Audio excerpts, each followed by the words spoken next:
cuando hablo de la cruz no me estoy refiriendo a los dos palitos cruzados que usted y yo conocemos. De que dicen cruz ya sabemos de qué estamos hablando, ¿verdad? No me estoy refiriendo al madero, tampoco me estoy refiriendo a la cruz que se enganchan muchas personas y hacen alarde de esto, de que tienen una cruz en el pecho y creen que con esto están agradando al Señor, ¿verdad? No me estoy refiriendo a eso, sino al tema de lo que pasó allí en la cruz y de quién se subió en la cruz. Porque ha pasado que ahora se le ha dado más importancia, se le dio por mucho tiempo más importancia a la cruz que quien se subió en la cruz.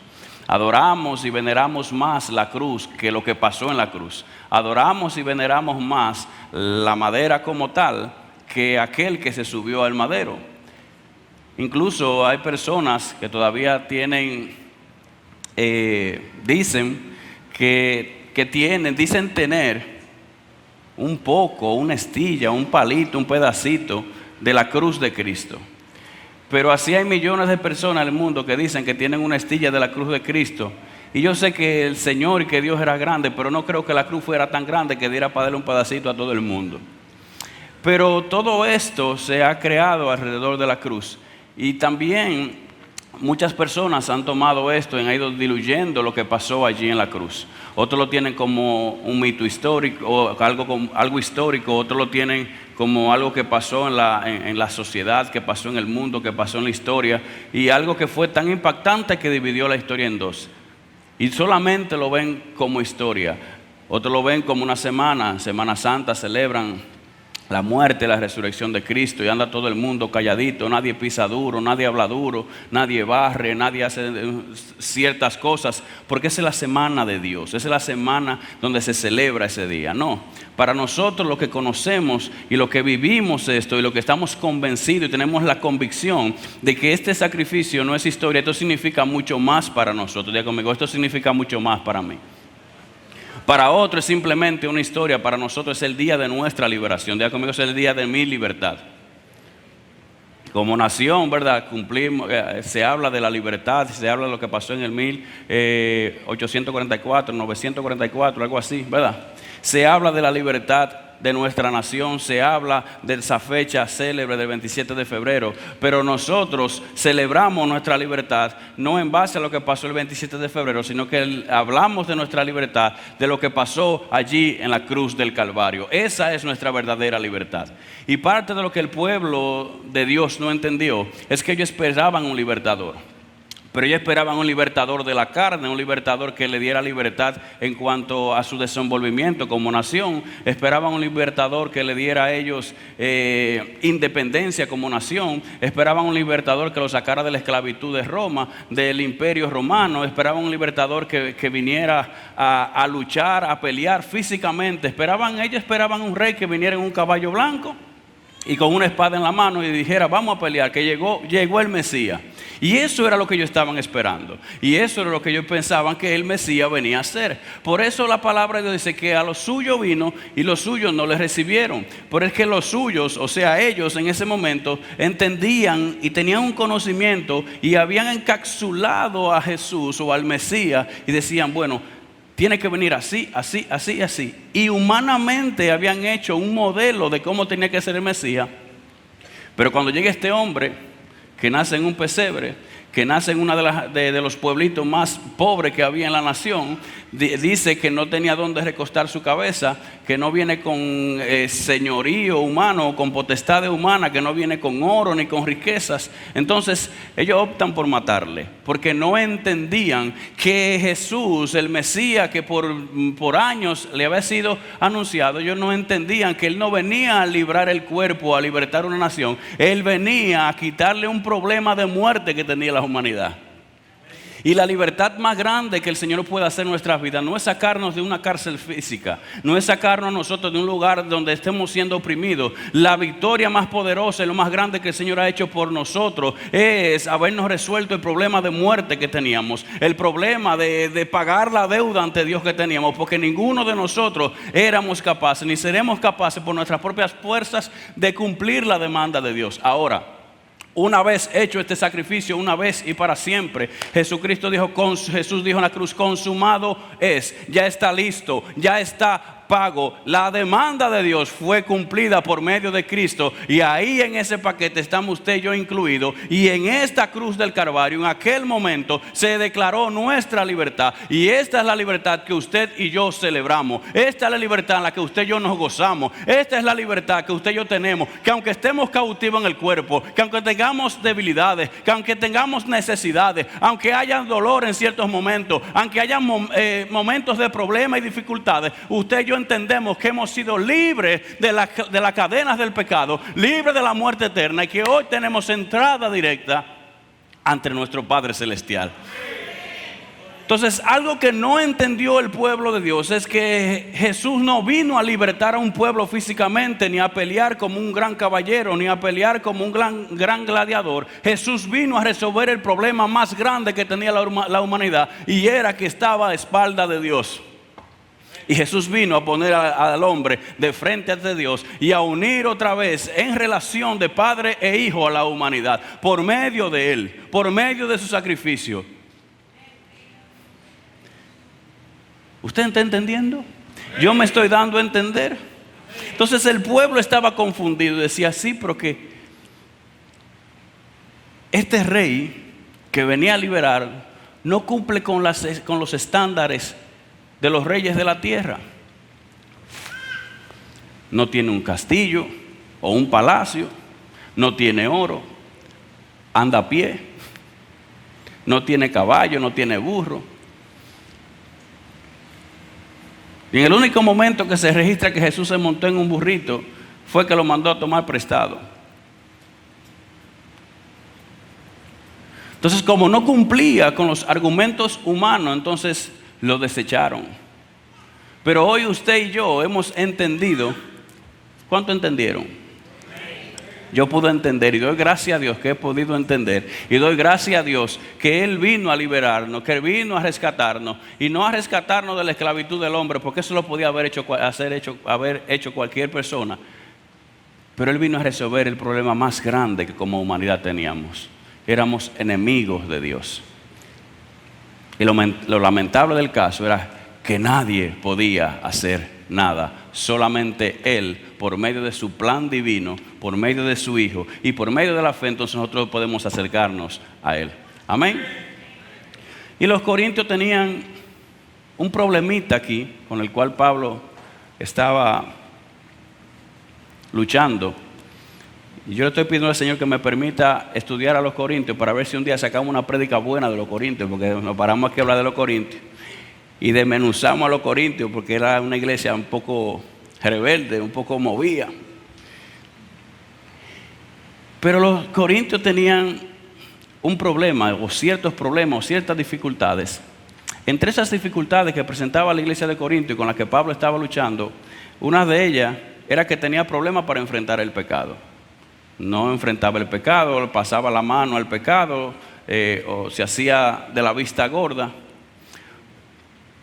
Otro de los problemas que tenían los corintios era que alardeaban de sus dones, de lo que podían hacer. Le daban más importancia al don que a lo que ellos eran en Cristo. Otro problemita que tenían los corintios por ahí era que no discernían el cuerpo, no entendían el cuerpo de Cristo, entendían que la mesa del Señor era para hacer alarde de sus riquezas, porque antes, cuando el evangelio comenzó a expandirse, entonces comenzaron a llegar gente de renombre de la sociedad. Entonces comenzaron a juntarse los ricos con los pobres. Entonces los pobres comenzaron a ver cómo era la vida de los ricos. Y los ricos aprovechaban el día de la mesa del Señor. Y el rico decía: celebren la mesa del Señor en el patio de mi casa hoy. Y el rico, ¿verdad?, lo hacía para que se celebrara la mesa, pero las intenciones no eran buenas, porque era de romperle los ojos a los pobres. Entonces no entendían y no discernían el cuerpo. Y por eso Pablo en algún momento le dice: ustedes cuando se reúnen no se reúnen para lo mejor, se reúnen para lo peor. Y por eso Pablo le habla de esta manera. Así que habían ciertas circunstancias y ciertos problemas que estaban enfrentando los corintios, y uno de los problemas que todavía nosotros como sociedad ahora también lo estamos enfrentando, y es la sabiduría humana. Diga conmigo: sabiduría humana. Los corintios entendían que si no se entendía algo, eso no tenía validez. Si no era algo que salía de los grandes filósofos de aquellos tiempos, pues no tenía validez. Si había algo que no podía ser comprobado científicamente para los corintios, entonces no había validez. Los corintios estaban siendo moldeados, estaban siendo oprimidos por la Grecia. Y Grecia era una nación que se movía en base al conocimiento, la sabiduría, sus grandes hombres y sus grandes filósofos. Y todas estas personas estaban entonces influenciando a los corintios. Entonces los corintios entendían que si había algo que no venía por esa rama de la sabiduría humana, entonces ellos no lo aceptaban. Y por eso Pablo en el capítulo 1 de Primera de Corintios, ¿lo tienen? Dice el verso 18, porque la palabra de la cruz es locura a los que se pierden, pero a los que se salvan, esto es, ¿a quién? Pero diga eso con propiedad. ¿A quién eso? A nosotros. Es que poder de Dios. Pues está escrito, destruiré la sabiduría de los sabios y desecharé el entendimiento de los entendidos.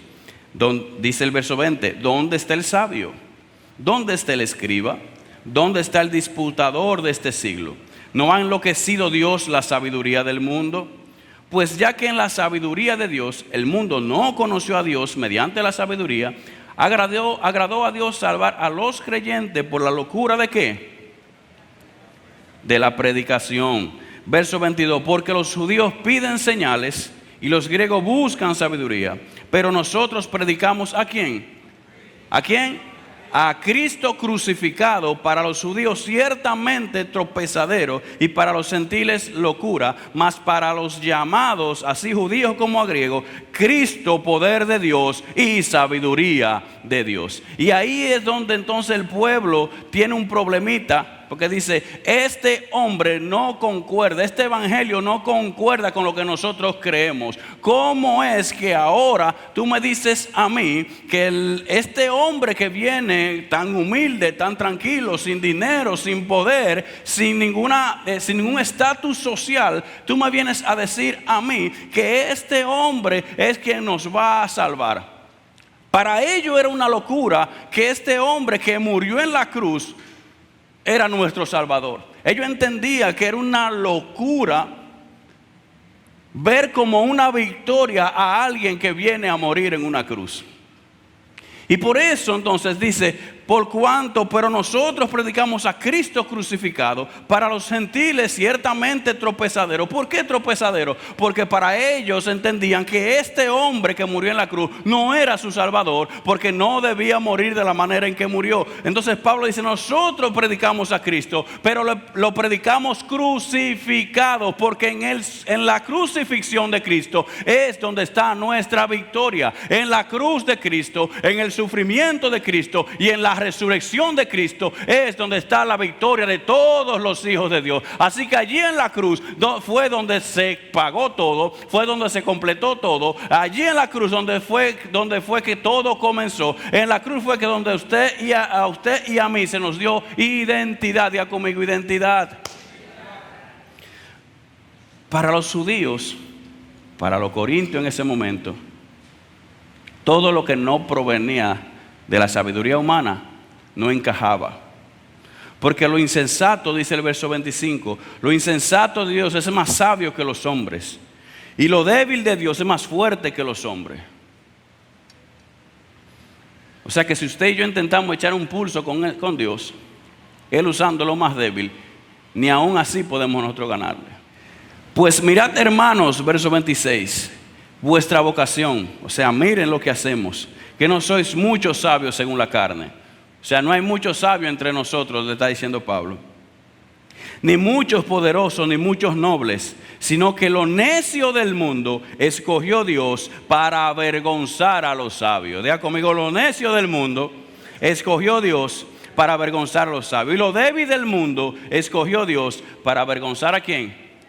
A los fuertes. Y lo vil del mundo y lo menospreciado escogió Dios, y lo que no es, para deshacer lo que es, a fin de que nadie se jacte en su presencia. Mas por Él estáis vosotros en Cristo Jesús, el cual nos ha sido hecho por Dios sabiduría, justificación, santificación y redención, para que, como está escrito, el que se gloría, gloríese ¿en quién?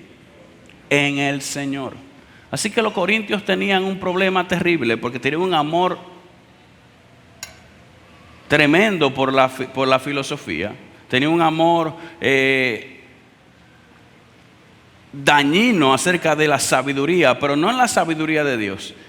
Esta palabra filosofía, esta palabra implica un amor excesivo por la sabiduría del hombre. Entonces Pablo encuentra esta problemática en la iglesia. Y la primera problemática es que había un grupo que vivía demandando continuamente sabiduría y demandando señales.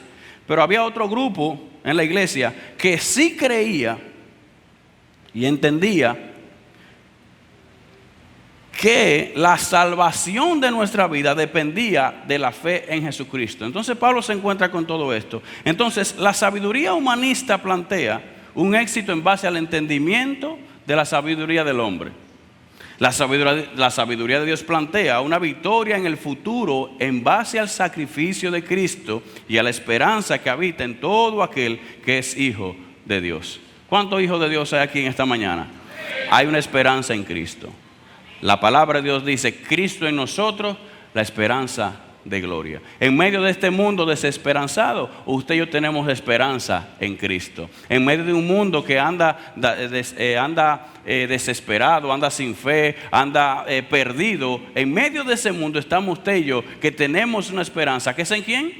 En Cristo Jesús. Entonces Pablo toma una decisión cuando va a los Corintios.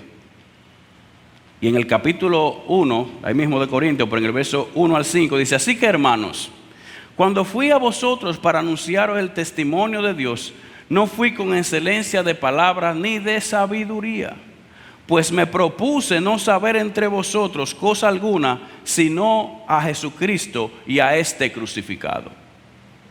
Pablo le está diciendo, si ustedes entienden que la sabiduría del hombre es lo que los va a salvar, déjenme decirle que lo único suficiente para nosotros es saber a Jesucristo y conocerlo a este crucificado. Dice, me propuse no saber entre vosotros cosa alguna, sino a Jesucristo. Y aquí me detengo. A veces nos preocupamos porque no sabemos muchas cosas. A veces nos preocupamos porque quizás no hemos alcanzado una carrera universitaria. A veces nos preocupamos y nos sentimos mal porque no hemos alcanzado quizás lo que el mundo alcanzó.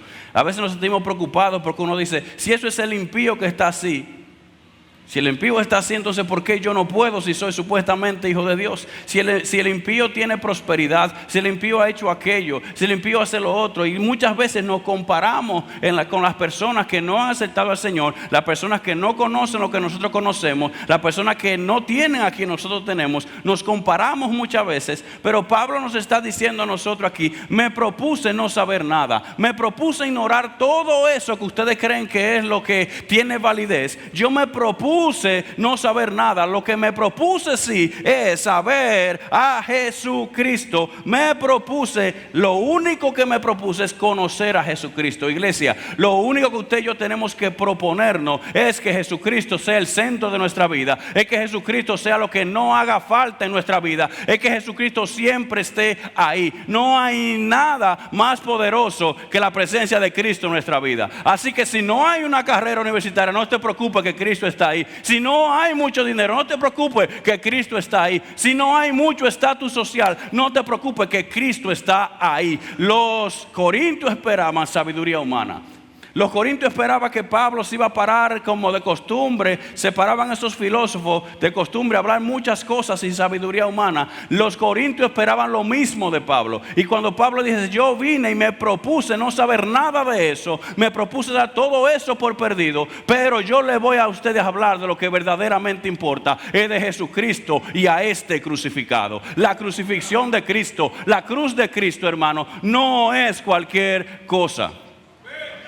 Y hoy la iglesia ha negociado con la cruz. Hoy la iglesia ha decidido saber más cosas que saber de Jesucristo. Ha decidido hablar de cosas que no están en la cruz de Cristo, hablar de cosas que no están en el evangelio de Cristo. Cristo no vino a traer un evangelio, Cristo vino a traer el evangelio, y el evangelio es Él mismo en persona. Jesucristo no vino a traerte algo, Jesucristo vino a traerse Él mismo. Jesucristo no vino a dar a conocer cosas, Jesucristo vino a darse a conocer Él mismo. Vamos a proponernos no saber muchas cosas, pero sí saber de Cristo. Vamos a proponernos no tener muchas cosas, pero sí tenerlo a Él.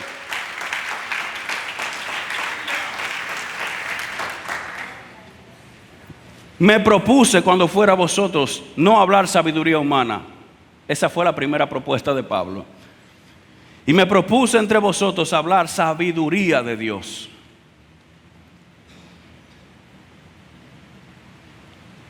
Iglesia, no nos comparemos con el mundo. No le cortemos pedazos a la cruz para encajar en lo que el mundo está haciendo. Pues busco ahora que el favor de los hombres. Busco ahora agradar a Dios o agradar a los hombres. Porque la palabra de la cruz, dice el verso 18, es locura a los que se pierden, pero a los que se salvan, esto es a nosotros. Diga conmigo, esto es a mí.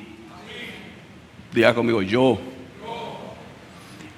Esto es a nosotros, diga, poder de Dios.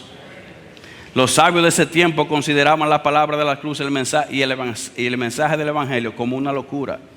Porque solamente una locura puede sostener una fe en base a alguien que muere en una cruz y luego decir que esa muerte es una victoria. Para el que no ha recibido esto y para el que no ha nacido de nuevo, le es difícil entender que hay una victoria en una muerte. Pero es que lo natural de nosotros no es lo natural de Dios. Lo de Dios es sobrenatural. Cuando usted cree que ha perdido en el Señor, usted ha ganado. Cuando usted cree que todo está derrotado, que ya todo está perdido, que se perdió el tiempo, entonces que usted comienza a ver las cosas como realmente son. Cuando entonces usted comienza a ver que las cosas florecen en medio del desierto, dice verdaderamente que solamente Dios puede hacer lo imposible. Por eso entonces Pablo le viene a decir a ustedes, yo vine a predicarle a ustedes de la locura del evangelio. Como esto es una locura para ustedes, hacia esta locura entonces el Señor decidió salvarnos. Entonces lo que los sabios de ese momento llamaban como locura se convirtió en la locura de la predicación del evangelio. Así que el que nos llamen loco, eso no fue los otros días que empezó. Ya a Pablo le estaban diciendo loco. Eso loco hay que leer en la Biblia. Es que cuando el ser humano no entiende algo, lo encuentra como una locura. Es que cuando el ser humano no logra encajar ciertas cosas con su conocimiento, dice, ahí hay gato entre macuto. Ahí hay un problema. No logro entenderlo. Porque para ellos no tenía sentido. Porque para ellos todo se basaba en el mérito del conocimiento humano, aunque éste no fuera fructífero. Así es que donde Pablo se hace una pregunta, dice, y aquí es donde Pablo se hace una propuesta, y en Gálatas 6:14 dice, pero lejos esté de mí gloriarme. Gálatas 6:14 dice, pero lejos esté de mí gloriarme, sino en la cruz de nuestro Señor Jesucristo, por quien el mundo me es crucificado a mí y yo al mundo. Dice, pero lejos de mí esté gloriarme, sino en la cruz de nuestro Señor Jesucristo. Nuestra gloria, en lo que yo voy a gloriarme, en lo que yo voy a hacer alarde, no en lo que yo pueda decir, no en lo que yo pueda hacer. Mi mayor gloria es la cruz de Cristo. Cuando usted ve grandes deportistas que han tenido éxito en sus deportes, y usted ve muchos trofeos, muchas medallas, muchos anillos de carreras deportivas, cuando ellos hablan de sus alardes deportivos, lo que lo avala a ellos son todos sus trofeos en la pared, ¿verdad? Tienen una muestra de lo que han hecho. Cuando usted vaya a hablar de la victoria suya sobre la muerte, cuando usted vaya a hablar de la victoria suya sobre el pecado, cuando usted vaya a hablar de la victoria suya, de su redención, de su vida eterna, de todo lo que usted es en Cristo Jesús, usted tiene trofeo más que suficiente para mostrarle al mundo de que usted realmente es hijo de Dios. Y usted se va a gloriar y usted va a decir, mi trofeo más grande es la cruz de Cristo, mírela aquí. Mi trofeo más grande es la resurrección de Cristo, mírela aquí. Mi trofeo, lo que yo voy a alardar, de lo que yo me voy a gloriar es en la cruz de Cristo. No tengo nada que ofrecer como hombre hombre, no tengo sabiduría alguna que pueda cambiarte. Lo que sí te va a cambiar es la cruz de Cristo, su resurrección, su sacrificio, su vida entregada, su sangre, su cuerpo, la redención. Eso es lo que cambia al hombre. En eso, dice Pablo, yo me voy a gloriar. Hay una poderosa declaración aquí. En el 1 Corintios, en su verso 24, dice que el Evangelio es el poder de Dios para salvación. Y que la mayor gloria del Evangelio tiene que ver con lo sucedido en la cruz de Cristo. ¿Por qué hablamos de la cruz de Cristo y por qué se especifica así? Había muchas cruces en aquellos tiempos. Estaba la cruz romana, estaba la cruz egipcia, entre otras cruces que habían en ese momento. Por eso se habla de la cruz de Cristo. Y es que la cruz era el lugar de mayor vergüenza. La cruz era el lugar donde se llevaban los ladrones más buscados. Donde al que enganchaban en una cruz es porque no era cosa buena. La cruz era el lugar de mayor sufrimiento. La cruz era el lugar de mayor vergüenza. La cruz era el lugar donde nadie quería ver un familiar enganchado allí. Cuando decían a alguien le quitaron la vida y lo mataron y fue en una cruz, todo el mundo decía, bueno, si le quitaron la vida en una cruz era porque estaba haciendo cosas malas. Era la mayor vergüenza el ser expuesto en una cruz. Era la mayor vergüenza poder que alguien fuera crucificado allí en una cruz. Así que cuando Jesús viene y toma la decisión de morir en una cruz, hermano, no fue cualquier decisión. Él no entregó su vida simplemente por entregarla. Él la entregó, pero la entregó de la manera más vil, más baja y más vergonzosa que un ser humano lo puede hacer. La cruz es un lugar donde no solo se va a sufrir, sino que la cruz es el lugar donde se va a morir.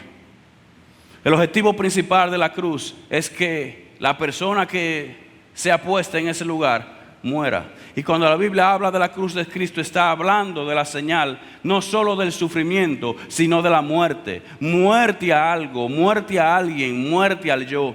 Y es por eso que Jesús le dijo a sus discípulos en Mateo 16:24, le dijo: si alguno quiere venir en pos de mí, 3 cosas: niéguese a sí mismo, tome su cruz y sígame.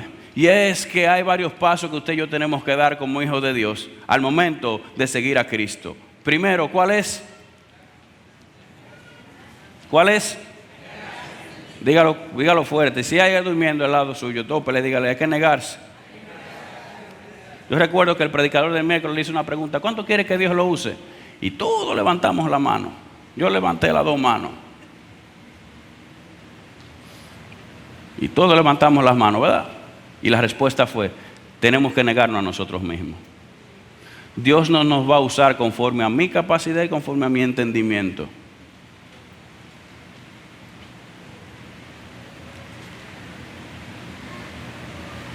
Dios no nos escogió a nosotros para hacernos grandes a nosotros. Él nos escogió para que nosotros le exaltemos a Él y hablemos de su grandeza. Por eso la palabra de Dios dice: busquemos primero su reino y todo lo demás será añadido. Así que el primer paso dice: niéguese a sí mismo. Y negarse a sí mismo es renunciar a uno mismo, es renunciar a algo, ya sea un estilo de vida o a alguien que quiere vivir para agradarse a sí mismo. Negarse a sí mismo tiene que ver con renuncia. Renunciar a nosotros mismos, negarnos a nosotros. Paso número 2, ¿cuál es el número 2? A ver, ¿quién se anima? ¿Cuál fue, Ramón? Repítalo. Tome su cruz. Cada día, tomar la cruz. Y esto implica padecimiento, diga conmigo: padecimiento, muerte, orgullo, muerte al orgullo, muerte a la arrogancia, muerte al yo, el yoísmo, en que yo puedo hacerlo, en que yo puedo lograrlo, en que yo soy suficiente. Tomar la cruz es acabar con la autosuficiencia, a entender que podemos arreglárnoslas solas, sin Dios. Cuando Jesucristo dijo, porque separados de mí, nada podéis hacer. Y muchos de nosotros, tengo que hablar en plural porque yo estoy incluido ahí, muchas veces andamos con la cruz, pero también andamos con ese ruchito. Para que cuando nos sintamos cansados de la cruz, pues le cortamos un pedazo para que se ponga más ligera. Y el Evangelio de Cristo es integral. El Evangelio de Cristo es para todos nosotros y para que todos nosotros cumplamos todo lo que el Evangelio conlleva. En el Evangelio vamos a encontrar cosas que no nos gustan, pero sí tenemos que cumplirlas. En el Evangelio vamos a encontrar cosas que van a trabajar con nuestro carácter, y trabajar con nuestro carácter tiene que ver con tomar la cruz, tiene que ver con negarse a nosotros mismos.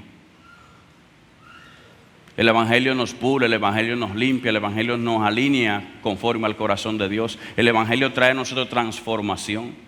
El Evangelio de Cristo no es cualquier cosa, hermano. El Evangelio de Cristo yo no puedo llevarlo al conocimiento humano. Yo no tengo nada que añadirle al Evangelio de Cristo. Yo no tengo nada que agregarle a la cruz de Cristo. Yo lo único que tengo que hacer es alinearme a la cruz de Cristo, alinearme al Evangelio de Cristo y ser transformado por medio del Evangelio de Cristo. Yo no tengo nada que agregarle al Evangelio de Cristo. No hay ningún conocimiento humano que le agregue algo de beneficio al Evangelio. El Evangelio de Cristo es suficiente. El Evangelio es Cristo mismo entregado a nosotros. Lo único que cambia al hombre es el Evangelio de Cristo. Podemos pasar toda nuestra vida aquí hablando de que David mató a Goliat. Podemos pasar toda nuestra vida aquí hablando de Daniel en el foso de los leones. Podemos pasar toda nuestra vida de Jonás en el pez. Podemos hablar de todas las historias bíblicas. Eso es bíblico, está ahí, tenemos que estudiarlo, está ahí para nuestra referencia. Pero lo único que va a cambiar la vida del hombre es el Evangelio de Cristo, la cruz de Cristo.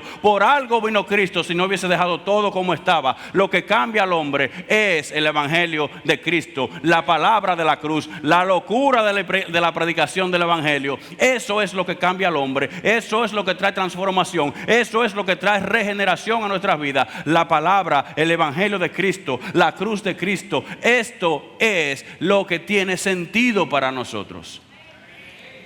Esto es lo único que nos va a transformar. Esto es lo único que va a cambiar nuestras vidas. Es el Evangelio de Cristo.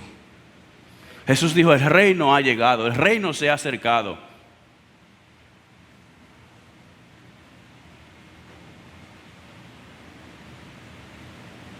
No le estoy diciendo con esto que no vamos a leer el Antiguo Testamento. No le estoy diciendo con esto que estoy en contra de que se predique del Antiguo Testamento, no. La Biblia es para estudiarla en todo su esplendor, en toda su gloria completa, desde Génesis hasta Apocalipsis. Léase hasta el glosario que está adelante, léase hasta los mapas que trae la Biblia atrás. Usted lo lee todo eso, léalo entero, pero tengamos bien claro que la palabra entera apunta a una sola cosa: al Hijo de Dios glorificado, al sacrificio de Cristo en la cruz del Calvario, a la redención de nuestras vidas, a la salvación por medio de Cristo. La palabra entera, desde Génesis hasta Apocalipsis, todo señala a Cristo. ¿A quién usted y yo tenemos que buscar? A Cristo en la palabra. Todo nos lleva a Cristo. Así que no hay una revelación tan grande. Así que esos predicadores que usted ve por ahí en YouTube que dicen que le tienen una revelación nueva, le están hablando mentira, porque no hay revelación nueva. Así que esos predicadores que usted ve por ahí que le trajeron una clave, que le trajeron la llave, que le trajeron unos códigos, que le bajan una revelación, nada de eso es cierto. El que bajó la revelación más grande fue Cristo, y ya la trajo y fue revelado y fue hablado. Así que no hay revelación nueva. Usted dirá, ¿cómo que no hay revelación nueva? No hay revelación nueva. La revelación más grande es Cristo. Por cuanto le plació que en estos vasos de barro hubiera una gloria tan grande, y es el Evangelio de Cristo. ¿Ustedes saben que los ángeles anhelan predicar el Evangelio de Cristo? Por ese privilegio nos fue dado a nosotros. Usted y yo podemos ser iluminados en la palabra en cualquier momento. Quizás hay cosas en la palabra. ¿A cuánto le ha pasado que está leyendo un verso y dice, pero yo no había visto esto así? ¿Cuánto le ha pasado? Y lo lee mucho, pero llega un día que usted como que le agarró Dice, ahora sí. Eso no es una revelación porque siempre ha estado ahí. Revelar algo es traer a la luz algo que nunca nadie lo había visto y nadie lo conocía.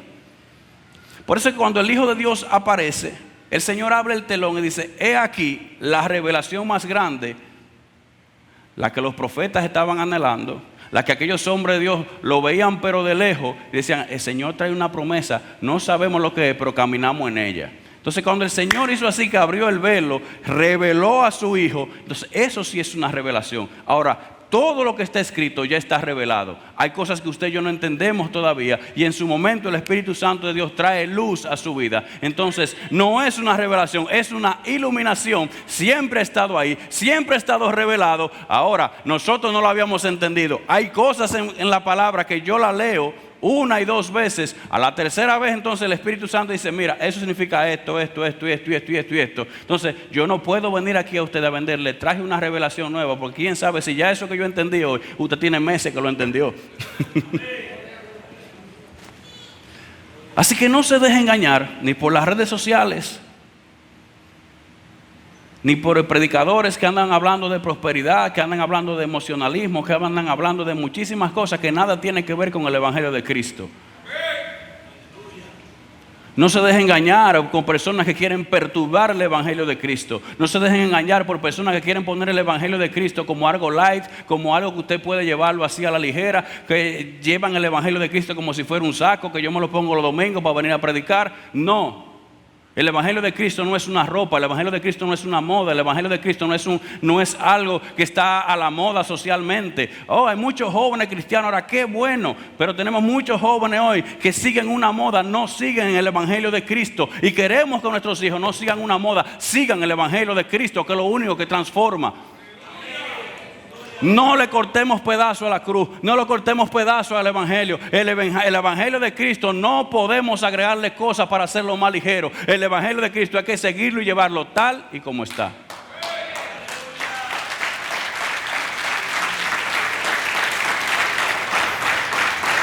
La tercera cosa que dice aquí es sígueme. Primero es niéguese a sí mismo, toma la cruz y sígame. Esto tiene que ver, el sígame tiene que ver con algo muy relevante, y es dependencia total del Señor. Dependencia total del Señor. Amén. El Nuevo Testamento cambia. El significado de la cruz cambia todo, hermano. El hecho más relevante en la historia de la humanidad es la cruz de Cristo. Diga conmigo, el hecho más relevante en la historia de la humanidad es la cruz de Cristo. La cruz no es un símbolo. La cruz no es algo supersticioso. La cruz no, como le decía al principio, no es para usted llevarla colgada aquí. La cruz de Cristo es el lugar donde todo comenzó. El Evangelio de Cristo es la expresión de una naturaleza y de un estilo de vida. El Evangelio de Cristo es vivir conforme a la palabra de Dios. El Evangelio de Cristo es entender los principios de Dios. El Evangelio de Cristo es amar a Dios. Y el Evangelio de Cristo es amar al prójimo. El Evangelio, la palabra de la cruz de Cristo, es lo único que puede cambiar nuestra vida. La cruz de Cristo nos redimió. La cruz de Cristo nos trajo redención a nuestra vida. Es más fácil en estos días. Sería mucho más fácil para mí, créanme. Sería mucho más fácil para los pastores que predican la palabra hablarle hoy de prosperidad. Sería mucho más fácil hablarle a cada uno de ustedes de muchísimas cosas que lo pueden hacer sentir bien, pero que no van a transformar su vida. Hoy hay un evangelio, hoy se predica un evangelio muy llano, un evangelio muy bonito, un evangelio donde todo es color de rosa, un evangelio donde usted es la niña de los ojos de Dios, y eso es cierto. Yo no le estoy quitando validez a nada de eso, pero en el evangelio también hay sufrimiento, en el evangelio también hay momentos difíciles, en el evangelio también hay momentos donde usted quisiera tirar la toalla, en el evangelio vienen momentos que no lo vamos a entender, y por eso Jesús dijo: en el mundo ustedes van a tener aflicciones, van a haber aflicciones, y yo tengo que predicar esto porque es parte del evangelio. Yo tengo que hablar de esto. Tengo que decirle a ustedes, van a haber momentos difíciles, porque nadie quiere hablar del sufrimiento del Evangelio, pero el Evangelio trae sufrimiento. La palabra dice, no se conformen a este mundo. Y ese no se conforme, cuando el mundo quiere conformarte, te mete presión. Cuando el mundo quiere conformarte, te oprime, te castiga, para que tú seas igual al sistema. Pero cuando tú quieres llevarle la contraria al sistema, viene sufrimiento, vienen momentos de dolor. Pero Jesús dijo, confiad, ya yo vencí al mundo.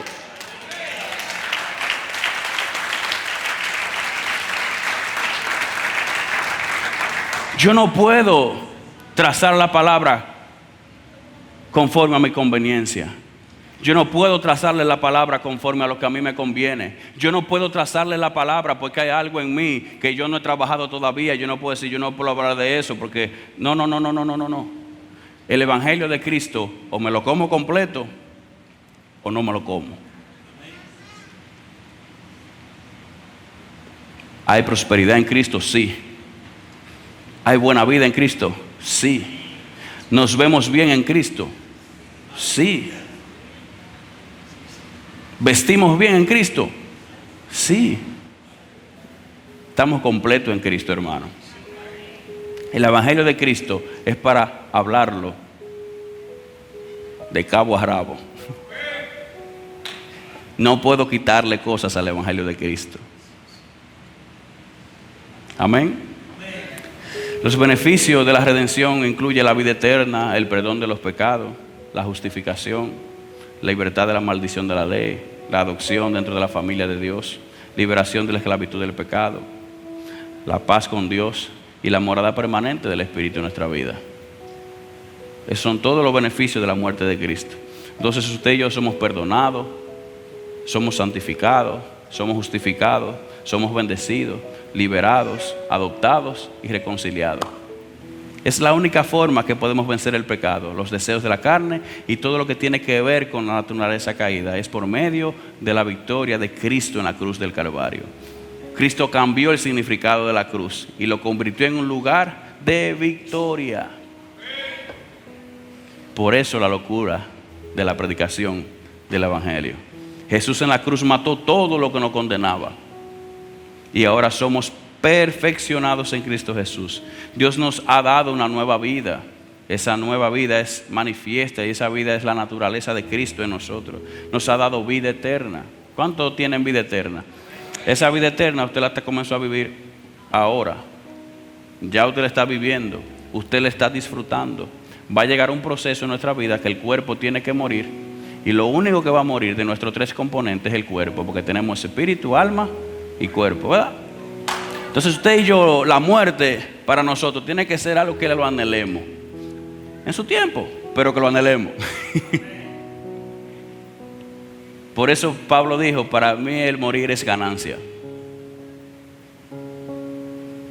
porque se acaba el sufrimiento, el dolor, el cuerpo glorificado. Amén. Pablo entiende la obra de la cruz de Cristo. Dice que en mí no haya nada en que gloriarme, sino en la cruz de Cristo. Pablo dijo en su momento, en Gálatas 2:20, con Cristo estoy juntamente crucificado. Ya no vivo yo, sino que vive Cristo en mí. Amén. Declarar que Cristo vive en mí implica que Él tiene libertad para hablar, libertad para corregir, libertad para expresarse. Hay un cambio de naturaleza en nosotros, un cambio de mentalidad, y somos herederos de Dios y coherederos con Cristo. Amén. Así que si a usted le llaman loco, no se preocupe, que a Pablo le llamaron loco. Y quien se puso el nombre no fueron ellos, fue el mismo Pablo. Dice, nos place a nosotros hablar de la locura del Evangelio. Yo prefiero que me llamen loco 10,000 veces. Prefiero que me lo digan, pero estar seguro que mi salvación proviene por medio del Evangelio de Cristo.